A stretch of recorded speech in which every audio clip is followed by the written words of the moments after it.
filled it in. No time for the doubt, they counted me out, I'm getting it in, yeah. No time for no loss, I'm paying the cost, I'm in it to win, yeah. Refuse, mine, it can't be diffused. If you ain't thinking the same, then we playing by different rules. You can't see the vision, we living at different views. Until we complete the mission, keep getting up, never snooze. I walked a mile in my shoes, had the mind of a fool, chasing diamonds and jewels. Trust me, I was confused. Started minding my business and used my mind as a tool. Ended up finding my purpose and found the time to get to it. They told me I couldn't do it, they told me I couldn't make it. They sold it, could never break it. That's sadly mistaken. I need a piece of the pie, I want it so bad I can taste it. They told me like told me, keep on running toes, they gon' take them. Refuse to lose, built the win, applied myself, I filled it in. No time for the doubt, they counted me out, I'm getting it in, yeah. No time for no loss, I pay for the cost, I'm winning to win, yeah. Refuse to lose, I'm built to win, applied myself, I filled it in. No time for the doubt, they counted me out, I'm getting it in, yeah. No time for no loss, I'm paying the cost, I'm in it to win, yeah. Refuse. Welcome back to CTC. I'm your gracious host, Carl, and I'm back with another episode. And today we're talking about the rest of Week 13, the Saturday games. I got 8 games for y'all today. But before we discuss that, I'd like that you like, comment, share, subscribe. It helps the channel, helps the network. It helps my channel, CTC, by way of the Refuse to Lose Network. Now, before we get into it, I also got to let you know about the shows because we are a network. So the first show I'm going to talk about is the main show featuring Joe, Tomo, and Dave. They go live every Tuesday and Friday, 7 to 8:30ish.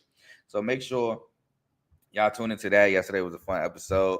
We got Unfazed. They normally go live Tuesdays at 9 o'clock Eastern, 8 o'clock Central. That's Joe and AJ. Make sure y'all tune into them. We have BWT, Baseball with Teddy. He doesn't go live. He normally does like preview. He just drops episodes. Excuse me. So be on the lookout for him. We have FFC. Week 12 started Thursday. We got some more Sunday and Monday. So tune in for your tidbits, your waiver wires and stuff like that, because I know it's crunch time for them playoffs. Next, we got Dave's Doghouse highlights and lowlights of sport. We got Real Ballers Only RBO hosted by Vaughn, NBA show. And we have In the Red Corner boxing show featuring Ty, Ricky, and Tomo. They're going live on Sunday. They don't go live every Sunday, but when they do go live, they go live on a Sunday. So for all your boxing needs, check out In the Red Corner. Now, that's all the shows we have on the network. So please like, comment, share, subscribe. And if you like what you're listening to, stick with us. Now, we'll get into these Saturday games. Shout out my brother in the comments. He says Week 13 preview is lit. I mean, if you missed yesterday, we went 2-0 yesterday with Friday Night Lights. North Carolina State beating Florida State. I told y'all, forget the points. Take NC State straight up. They got it done. And then UNLV absolutely destroyed Hawaii, like I said they would. So we got a 5-2 record on the week. We got a 124-64 record overall on the season.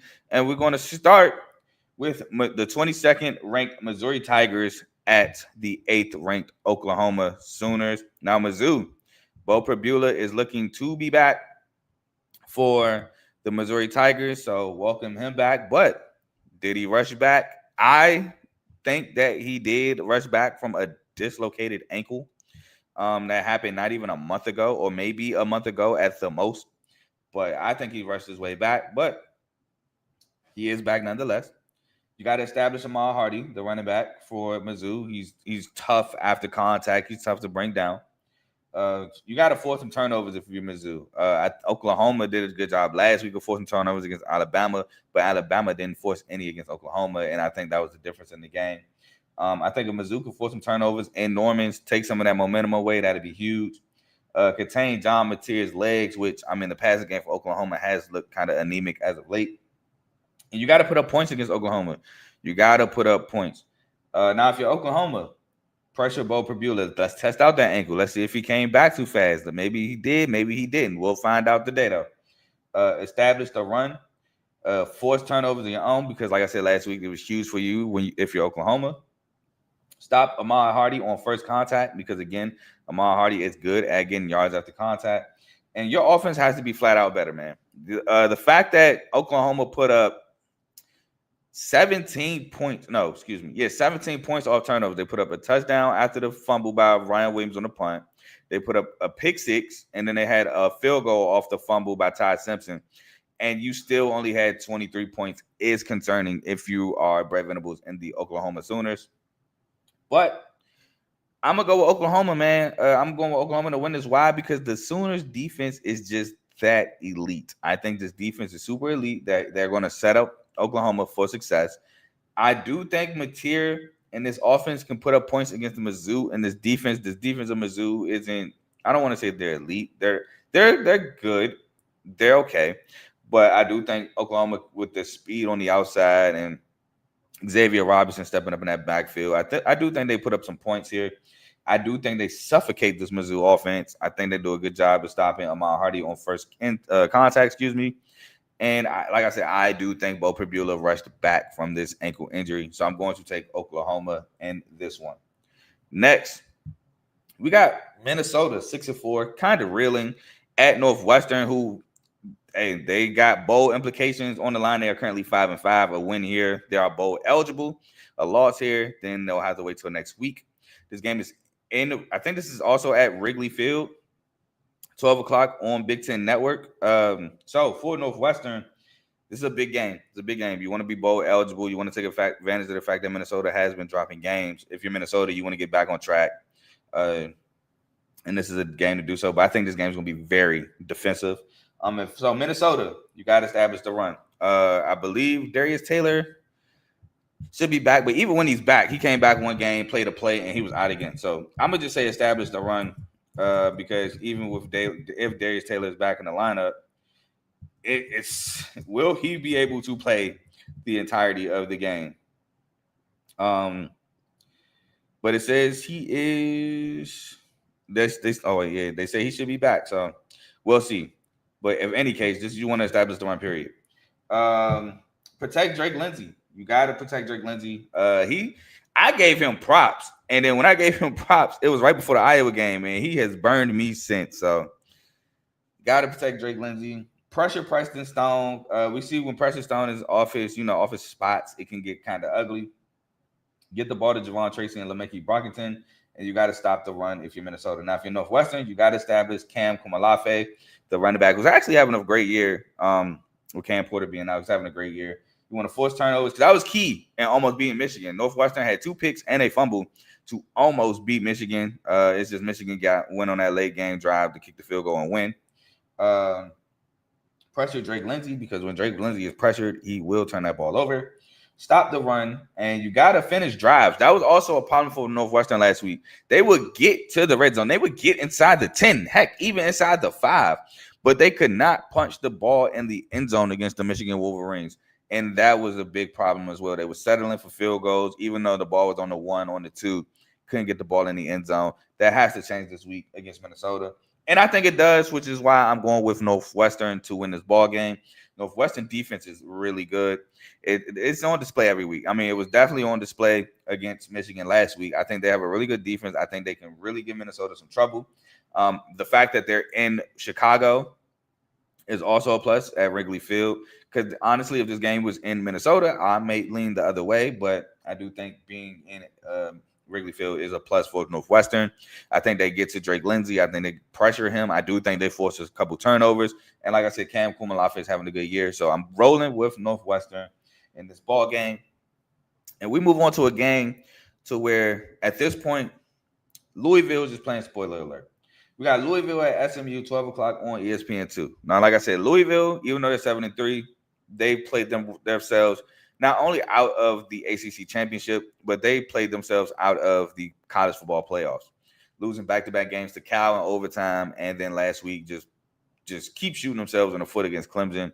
They played themselves out of everything. They're just looking at a bowl game at this point. While SMU only has 1 ACC loss, which was Wake Forest, which was a game they also shot themselves in the foot. So they're still in it for a chance to play for the ACC championship. Their game is 12 o'clock on ESPN2. SMU comes into this one as 4.5-point favorites. Now, for Louisville, you got to establish Keywan Brown. I think Isaac Brown is out for the year. Keywan Brown is going to be huge. He's an explosive back. He is an explosive back. I do think he'll get his. You got to establish him. You got to contain Kevin Jennings' legs as a quarterback. You got to stop shooting yourselves in the foot. Self-inflicted wounds have to stop. You cannot do that against this SMU offense. Get Colin Lacey and Chris Bell the ball. And I think Miller Moss in this game is going to have to use his legs against this SMU defense. He's going to have to use his legs. I'm not saying he's going to have to run the ball a ton, but when lanes are there and they present themselves, he has to take them. Now for SMU, obviously you got to run Kevin Jennings. Get Jordan Hudson and Romello Brinson the ball. This defense got to get off the field on third downs. That is going to be huge in this game. You got to get off the field on third downs. They got to put up a ton of points. Score. Why? Because I feel like if you make Louisville match you, that's when the self-inflicted wounds start to happen. And pressure Miller Moss, man. Pressure Miller Moss. Maybe he throws you a turnover or two. But my winner is SMU. Why? Because they know what's on the line here. They know a chance to the ACC championship is on the line. SMU plays Louisville. They get this job done. They got one more game left. They'll have one loss currently. I mean, they may or may not need help. It depends on tiebreakers and things like that, because right now we currently have Georgia Tech, one loss, with they're playing their last ACC game of the season, which I'm talking about later, not next. Virginia has one ACC loss. They play their last ACC opponent, Virginia Tech, next week. So they may need some help. It depends on how tiebreakers go and stuff like that. But this is a big game. This is a big game. So they need this one to keep hope alive for a potential chance to play for an ACC title. So I'm going with SMU on this one. Next, we got a winner stays in contention for the Conference USA title, while the loser is out of contention game. We got Missouri State at Kennesaw State today, 2:00 on ESPN Plus. Y'all know I'm going to come at y'all with the Group of 5 games, man. I'm just not a Power 4 guy. I love to talk about the Group of 5, and we got a big one in the Group of 5 today. Both teams, one loss in Conference USA. So, like I said, this is a huge game for the standings. Mo State, they got to get Kennesaw State behind the chains, in my opinion. The more you force Kennesaw State to pass the ball, the better chance you have of beating Kennesaw State, because to me, their quarterbacks, both Dexter Williams and Amari Odom, are both pretty inaccurate. Establish Amari Lawrence, the running back, on the ground for Mo State. Jacob Clark has to protect the football. I believe he has 8-9 picks on the year. As I just see Chris Paul said to retire. Contain Amari Odom, the quarterback, for Kennesaw State, which contain both of them. You got to contain him and Dexter Williams, whoever's on the field at the time, and you got to force turnovers. That was big for Jack State last week in beating Kennesaw State at home. They forced a lot of turnovers against Kennesaw State, and they got a Hail Mary late at the end of the first half. Now, if you're Kennesaw State, Dexter Williams or Amari Odom both has to be accurate. Okay, they both got to be accurate. Their inaccuracies, man, it hurts at times. Run the quarterback, like I said, whoever it is at quarterback. Get off the field on third downs. I think that's going to be big for Kennesaw State. The defense got to consistently get off the field on third downs. Pressure Jacob Clark and get the ball to Gabriel Benyard, which is crazy because last week on the injury report, I saw Gabriel Benyard was out. And I'm watching the game, and I'm like, I see Gabriel Benyard on the film. Like, how does that work? But, yeah, you definitely got to give Gabriel Benyard the ball. And my winner, I'm going with Kennesaw State. I'm going with Kennesaw State, man. At home, I do think they, with the dual threat guys, I think that poses an issue for Mo State. I think Mo State defense is good, though. And shout out to Mo State, by the way, first year in conference, in FBS football, and they're potentially at play for a Conference USA title. Just great on them. And Kennesaw State, shout out to them, too. Second year in FBS football in Conference USA, and they're also in contention for a Conference USA title. So shout out to them. But I think Kennesaw State gets this done. The run game. Gabriel Benyard is just an explosive guy.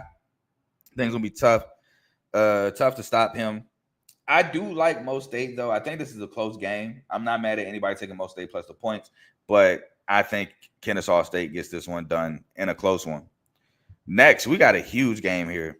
Not only is this a huge game for playoff positioning, but this is a huge game because if a certain team wins this game, if USC wins this, they could be in contention for a Big Ten title opportunity. I mean, crazy things have to happen But if USC beats Oregon, it knocks Oregon out of contention, first of all, for the Big Ten title. Second of all, with USC only having one loss in the conference to Illinois, if Michigan beats Ohio State next week and beats Maryland this week, they were on the tiebreaker head-to-head over Michigan. So it would put, I believe, Indiana versus USC for the Big Ten title game. But it just causes chaos. And I'm not going to lie, normally I'm for the chaos. But as you can see, I'm a Michigan State fan. I don't want the chaos involving Michigan. So, yeah. But we got to talk about this game first before we talk about the chaos. We got 15th ranked USC at 7th ranked Oregon, 3:30 on CBS. Now for USC, they got to pressure Dante Moore. 1, because DeCorian Moore is out yet again. 2, because I don't know if I like Dante Moore under pressure, man. I like he's having a good season. He is, but I still remember the Dante Moore UCLA, and I don't think he's too far removed from that. So you put him under pressure, might throw your pick or two. Get Makai Lemon and Jacoby Lane the ball. Obviously, Makai Lemon is such a dog. And by the way, Jacoby Lane, I mess with your game. I like you a lot. I like Makai Lemon a lot. Makai Lemon is not the best receiver in the country, bro. The best receiver in the country wears for in Ohio State in Columbus. It's Jeremiah Smith. But he a dog, though. Makai Lemon is definitely a dog. Established King Miller. Got to be better against the run because Oregon's going to run at you. They're going to run at you heavy. And get off the field on third downs because that's going to be key for the Trojan defense. It was key in the second half why they shut out Iowa in the second half. Now, if you Oregon, you got to force some turnovers, man. You got to get to Jaden Maeva. You got to get them to throw the ball your way. Got to get some picks. You got to pressure Jaden Maeva, excuse me. Establish Noah Whittington. Malik Benson, yet again, is going to have to step up with no DeCorian Moore.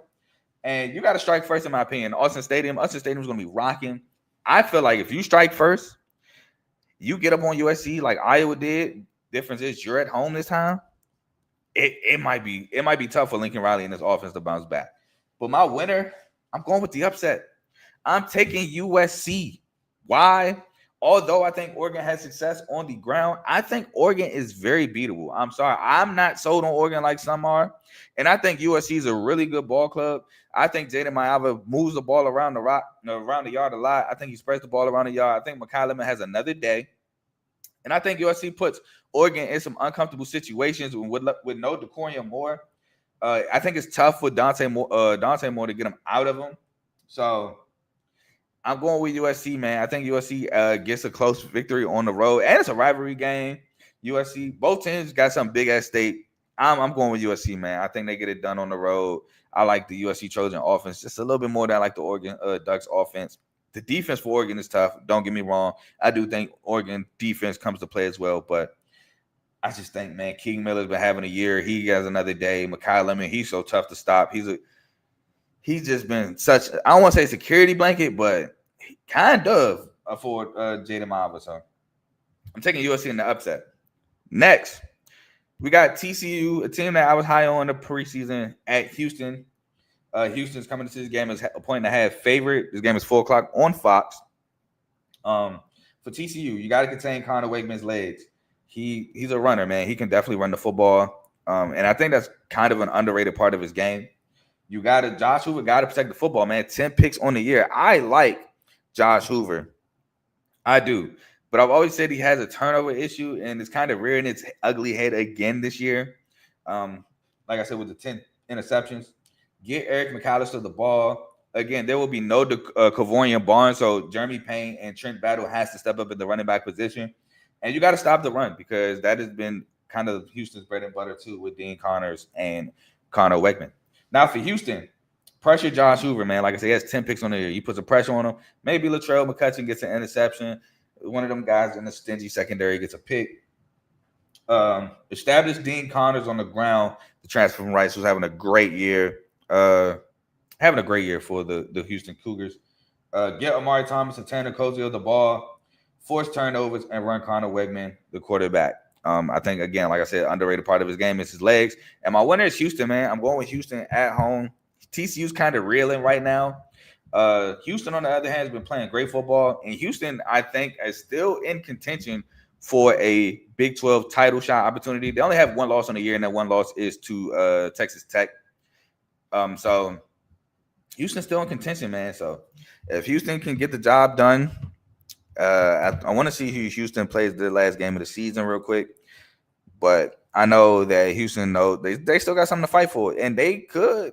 I don't think they'll win the Big 12 though. I don't think they'll make the playoffs because the only way Houston makes the playoffs is by winning the Big 12. And I ain't gonna lie, I think that Texas Tech got that on lock. I'm sorry, Texas Tech looking like the best team in the Big 12, and it's not even close. Oh wait, Houston got 2 losses. Oh, that's right. Houston lost to Arizona State. I'm tripping. They're not in contention for the Big 12. They lost to Arizona State. I forgot about that. That was such a surprising loss with no Sam Levitt. No, Houston beat Arizona State, didn't they? Yeah, Houston beat Arizona State. I'm tripping. The surprise loss was West Virginia. West Virginia. That was the surprise loss. Houston plays Baylor to end the season. Yeah, they're out of Big 12 contention because unless BYU drops one, Utah drops one. They're pretty cooked. But I still got Houston winning though. Sorry about that. Next, we got a big game in the ACC. Winner of this stays alive in the ACC. Loser is all but eliminated. We got Pitt at 16th ranked Georgia Tech today. 7 o'clock, or tonight, 7 o'clock on ESPN. Georgia Tech comes into this one as 2.5 points home favorites. Now for Pitt, you want to establish Desmond Reed early and often. Get him the ball, whether it's on the ground, in the air. He's your best player on the offensive side of the ball. You want to get Kenny Johnson the ball as well at the receiver position. Protect the football, because that was big against the loss against Notre Dame, which, again, I didn't really have any faith in Pitt in that game. You want to, if you're down, so this is a point for me. If Pitt goes down early, you want to keep your head up. Some teams, they go down early, they check out. If you're Pitt, however, with the way this Georgia Tech defense has been performing and letting teams back in the game, you got to keep your head in the game and just take it a play at a time if you go down big. And contain Haynes King, because we all know that is the heart and soul of the Georgia Tech offense. Now, if you're Georgia Tech, you got to establish Jamal Haynes and Malachi Horsley, which Horsley's been having a great year as well. He showed flashes last season. He's showing even more flashes this year. Run Haynes King, obviously, like I said, the heart and soul of the offense. Get Eric Rivers the ball, in my opinion. Force turnovers. This defense got to force turnovers, give Georgia Tech some short fields, and possibly give themselves some confidence. Because this Georgia Tech defense is playing really suspect right now. And you want to put up points. Why? Because you don't want to put up points that I think Pitt will be out of. You want to put up points just in case this defense is letting up points. So you want to score a ton because this defense may let up a ton. But my winner, I'm going with Georgia Tech only because I'm really not that sold on Pitt. I'm sorry. I'm not. They're only one good win during that 5-game stretch was NC State. That was it. That was the only good one they had, in my opinion. They played Notre Dame. Got smoked. I mean, Notre Dame is a really good team. Don't get me wrong. But I'm just not convinced of Pitt. So I think Georgia Tech wins this ball game. But I do think Georgia Tech's defense raises ugly head late game. And Georgia Tech needs to pull some heroics late game to win it. But I'm ultimately going with Georgia Tech. And we get to our last game, a team that I've loved all year, a team I've been high on, and that is the BYU Cougars at Cincinnati. BYU comes into this as 2.5-point road favorites tonight at 8 o'clock on Fox. Now, for the Cougars, BYU, obviously you got to run Bear Bachmeier. He is what his name says. He is a bear. When he gets the ball in his hands, he's running through the line of scrimmage. He is tough to bring down. So run Bear Bachmeier. Get Chase Roberts and Parker Kingston the ball. Again, that's been my keys all year. Chase Roberts, a do-it-all receiver who should be playing on Sundays. Parker Kingston is a speedster. Establish L.J. Martin, who's been your dog in the backfield. Score, because Cincinnati's defense has a real bad job getting off the field on third down. So you should be able to put up a ton of points. And contain Brendan Sorsby's legs, who's going to give them that extra dimension at the quarterback position. Now, for Cincinnati, your defense got to get off the field, man. It reared its ugly head late in the Arizona ball game. They could not get off the field until it was too late. Arizona kicks the field goal, and that last drive for Cincinnati was absolutely horrendous. You got to get off the field, man. A lot of the games with Cincinnati's been in close ones. Iowa State second half, giving up a ton of points. Kansas giving up a ton of points. The defense gets up a ton of points because they can't get off the field. And Cincinnati's going to have to get off the field today. Run Brendan Sorsby, contain Bear Bachmeier. Your defense will have to force some turnovers and get Cyrus Allen the ball. But my win is BYU. Why? Because BYU stingy. I think BYU's defense is going to have another great game after having a great game against TCU. And I think Cincinnati defense is going to have a tough time getting stops, and especially with BYU being so run heavy. I think it's just going to be a tough day at the office for the Cincinnati Bearcats at home. Now, granted, it's going to be a crazy environment. It's going to be a tough battle for BYU just because, a Saturday night game, student section rocking, Cincinnati. They're having a great season despite the defense, but it's going to be, it's going to be rocking. And I do think environment sometimes plays a key in how good or bad a team plays. So I think BYU is going to win still in spite of being in that environment, but I think we see a better Cincinnati Bearcats team today. But I'm ultimately rolling with BYU. And those are the 8 games that I have for y'all today. So thank y'all for watching. Please like, comment, share, subscribe as well. I think today should be a pretty good day for some college football. College basketball is really it today. Purdue won the Baha Mar championship yesterday. Beat the mess out of Texas Tech. Why is this not going away?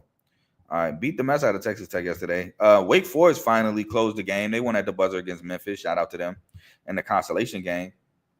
Kansas State fought. They fought as all they might, but lost in the championship game to Nebraska. I forgot the name of that tournament they were in. Let me find that real quick. They were in the. I cannot find it. Give me 1 second. I want to say the Children's Shire was in South Carolina. That wasn't them. The Hall of Fame Classic. They lost by a point. They fought back, but lost by a point in the Hall of Fame Classic. Shout out Nebraska, man. They look like a really good team this year. New Mexico State also looks like a pretty solid team. They beat Mississippi State in the consolation game. Shout out to Clemson, They came back and beat West Virginia in the Palmetto bracket of the Charleston Classic. And then shout out BYU, man. AJ DeBanster got in super foul trouble, and it didn't matter against Wisconsin. They beat Wisconsin by almost 30. Which Wisconsin is not trash. So that was a great win for BYU. Shout out Richie Saunders, had 26 points. Rob Wright was flirting with a triple-double against Wisconsin. Great win by them. So that was a great win. So great win by them. We got some good college. Gotta shout out Michigan State 5-0 for the first time in 4 or 5 years. So great to see that. Beat Kentucky, beat Arkansas. We beat Detroit, which that was expected. Beat Colgate, also expected, and we beat San Jose State. So, but two good wins within those 5. So it's something great to build on for sure. I think our next game is Thursday. I think our next game is Thanksgiving against North Carolina. So that is also a great test. I would love to see. They got a great freshman in Caleb Wilson. Our next game is Tuesday against ECU. So check that. But we do play North Carolina Thursday as well. But I am interested in the North Carolina game, but we can't look ahead. But that's all I got for y'all today. I don't know when I'll be back. I may be back tomorrow because there is no 9:30 game. I may not. So we'll be on the lookout for those. But y'all enjoy the rest of y'all Saturday. Enjoy these college football games because I know I'm about to in about 15, 25 minutes. So. But I'm gone. Peace.